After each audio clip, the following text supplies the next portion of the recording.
अब भाजपा हरियाणा में ओबीसी मतदाताओं को साधने की तैयारी में। नायब सिंह सैनी को बनाया प्रदेश भाजपा का प्रदेश अध्यक्ष। सैनी का लॉस तथा विधानसभा चुनाव में होगा टेस्ट। भाजपा को जोटों से उम्मीद नहीं तो ओबीसी पर जताया विश्वास। बिहार से शुरू हुई ओबीसी की लड़ाई अब हरियाणा तक पहुंच गई है, इसलिए भाजपा ने अब अपना पूरा फोकस ओबीसी वोटरों पर करने का फैसला किया है।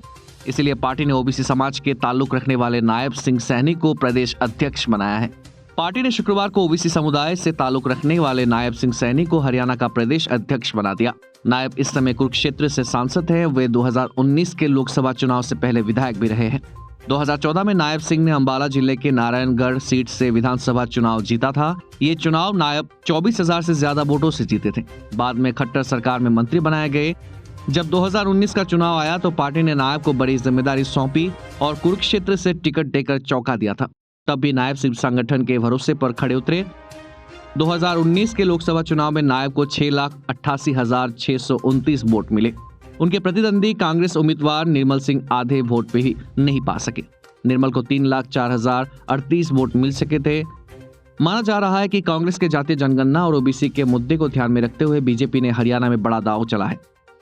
इसके साथ ही हरियाणा में अब तक चले आ रहे जाट प्रदेश अध्यक्ष और नॉन जाट सीएम के फॉर्मूले में बदलाव किया है। यही वजह है कि इस बार जाट की बजाय पूरी ओबीसी समुदाय को साधने की रणनीति बनाई है। बता दें कि खट्टर पंजाबी खत्री समाज से ताल्लुक रखते हैं।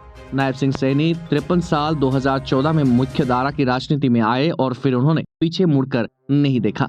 9 साल के दरमियान पहले विधायक बने, फिर राज्य सरकार में मंत्री, उसके बाद लोकसभा सांसद और अब संगठन में सबसे बड़ी जिम्मेदारी मिल गई है।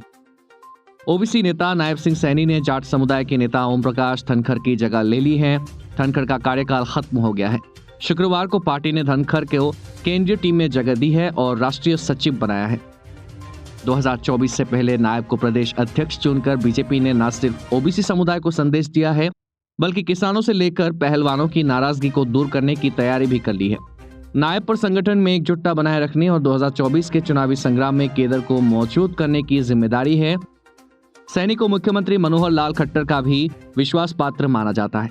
संगठन में भी सैनी की पकड़ मानी जाती है। जब सैनी 2019 में सांसद बने तो बीजेपी ने न सिर्फ हरियाणा की सभी 10 लोकसभा सीटों पर जीत हासिल की थी, बल्कि पार्टी उम्मीदवारों ने बड़े अंतर से विपक्ष के प्रत्याशियों को पटखनी दी थी।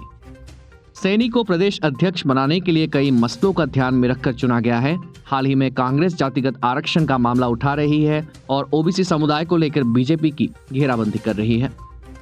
हरियाणा में ओबीसी समुदाय का दबदबा है। खासतौर पर जाटलैंड में बीजेपी अपनी पकड़ को ढीला नहीं होने देना चाहती है। यही वजह है कि पार्टी ने कम समय में ज्यादा पॉपुलरिटी पाने वाले नायब सिंह सैनी को सबसे बेहतर चेहरा माना। इस बात से भी इनकार नहीं किया जा सकता है कि खट्टर की पसंद का भी ख्याल रखा गया है।